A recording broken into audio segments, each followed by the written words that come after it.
And it's just going to get worse and worse and worse, just like Argentina. All right, I'm Alex Jones, your host. We'll be back with the Goat Bandit. That's right, ladies and gentlemen. G.G. Freeman's going to be joining us. Actually, in about 20 minutes, I got more news to cover when we come back. Stay with us. But not for long, under global treaties that are unratified since 1992, Agenda 21 in Rio de Janeiro, signed on to by George Herbert Walker Bush, never ratified by the Senate. But still, we live under it. And the element that's lost for radio listeners who couldn't see the video is that we're talking about somebody out in the middle of the countryside. And we've got all these tiny towns that might have one restaurant, one gas station, and then 5 miles away, there's a trailer in the middle of the woods in the countryside, and the guy wants to use an outhouse like all our ancestors did, and he wants to live off the grid, and they're saying, no, you're going to live in a 250 square foot, that's the model, coffin apartment, and you're going to pay $8,000 a month for it. That's the Bloomberg model.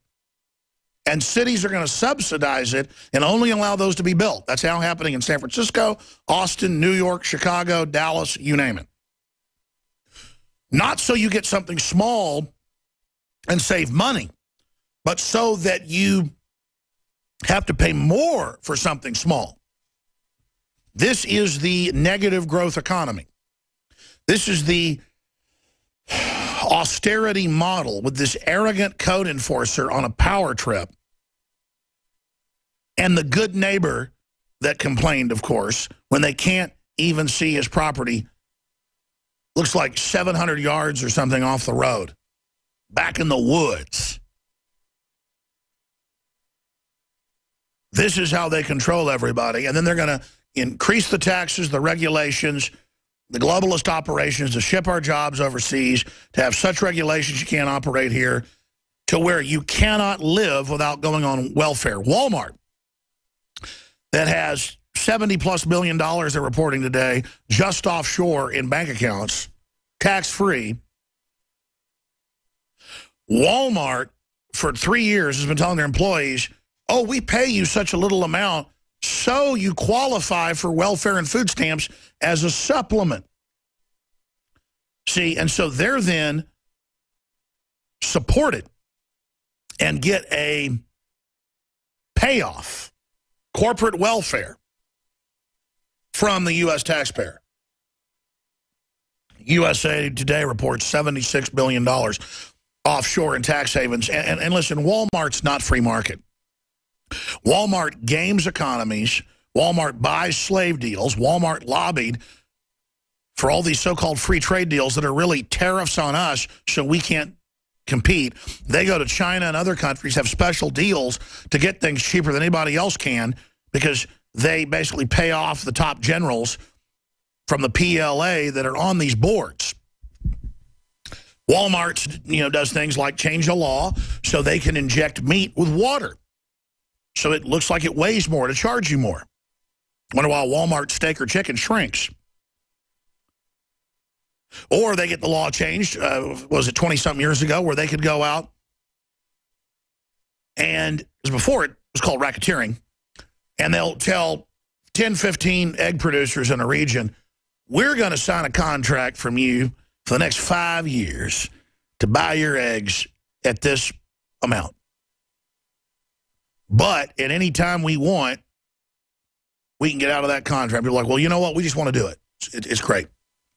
And then they go to a whole bunch of producers, so there's a glut, and it produces so many eggs. They then come to them and say, you know what? We've decided you're the biggest manufacturer and the best. You're going to now do that, and our accountants say you can do it at this cost where you make no money, but you don't violate the contract, and we're going to basically keep you in it. That's how Walmart operated. And then they get the cheapest eggs anybody's got. But once all the other egg producers are out of business, and once all the other businesses are out of business, And once the convenience store down the street is selling the same eggs Walmart's selling and doesn't have a choice, and so they can't undercut Walmart, Walmart starts jacking up the prices. And guess what? The convenience store is happy because there's no competition anyways. They jack them up with Walmart. And then Walmart comes in through another subsidiary and buys out the gas station. And then the real raping starts.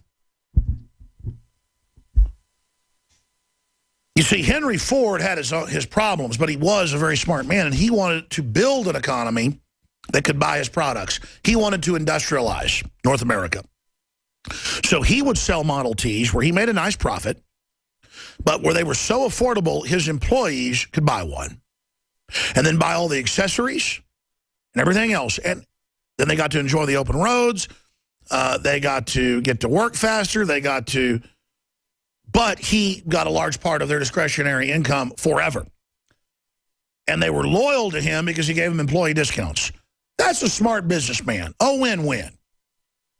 Did it make him the richest industrialist at the time? Absolutely. But see, that's a win-win model where you give people a good deal, you take over.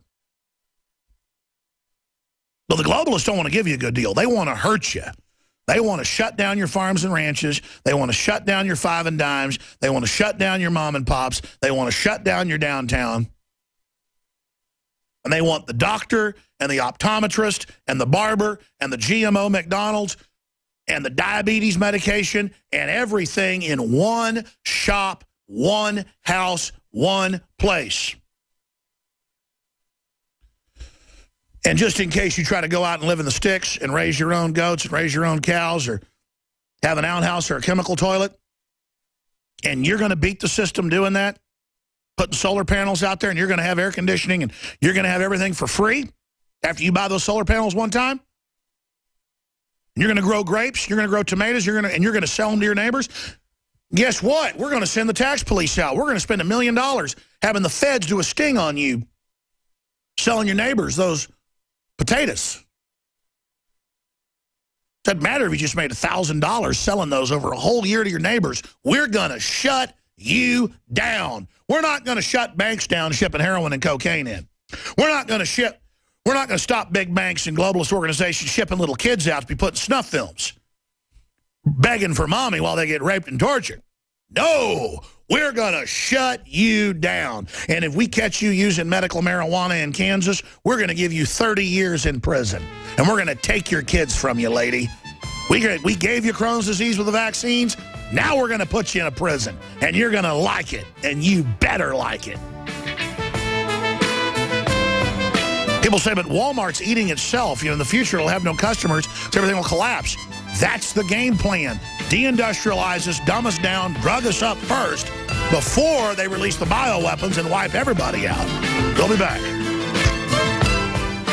In the way they say, take the implantable microchips. And this isn't from me. This is from textbooks they give British school children. This is from, no exaggeration, hundreds of books and publications put out by the IMF, the World Bank, the think tanks. I remember Wash Tech, back when the Washington Post put out a technology magazine monthly. And back then, a lot of stuff wasn't on the internet, like in '98, so I took subscriptions to the New York Times, Washington Post, Washington Times, LA Times. The Office got them all in. Back then, we had like 5 employees. And I would sit there and clip out newspaper clippings. A lot of TV viewers remember that. I'd be holding up clippings all day. And it was in there saying we're going to promote body piercings and body modification to get folks ready to accept implantable chips to buy and sell. They even used the Bible term. And we're going to roll out the smart internet, and everything's going to be tracked by chips so small you can't see them. And that'll be an Internet of Things. And then with that data, we can basically put it into computers and predict the future. Well, now they can do it. They did it. That was 17 years ago. That's what's so frustrating. It's not me telling you this. They're saying it. And so if you're going to try to run off and be left alone, they're coming after you. There are people getting pieces of property in England, people getting pieces of property in Germany, people getting pieces of property in Russia, in Mexico. That's why I buy from the Chiapas folks. They're indigenous, 15,000 years down there. They may even be socialist, but they fought off the government, but they call it socialist. Well, it works at a communal level with farmers, but they're really capitalists selling their high-quality, non-GMO, organic, volcanic coffee, Wake Up America coffee. And they've got thousands of square miles that the Mexican government doesn't control now, and it's some of the freest areas in Mexico. And they just won't comply with the government. They won't pay taxes. And when government ends up shooting and killing them, even though they've got, like, in some cases, 100-year-old bolt-action rifles, they'll go kill a few of them, and the Mexican troops won't even go into the area. And all they got is bolt-action rifles. But they're willing to resist, and they got product ready to sell. And we buy it right out of Chiapas, shipped up here on trucks.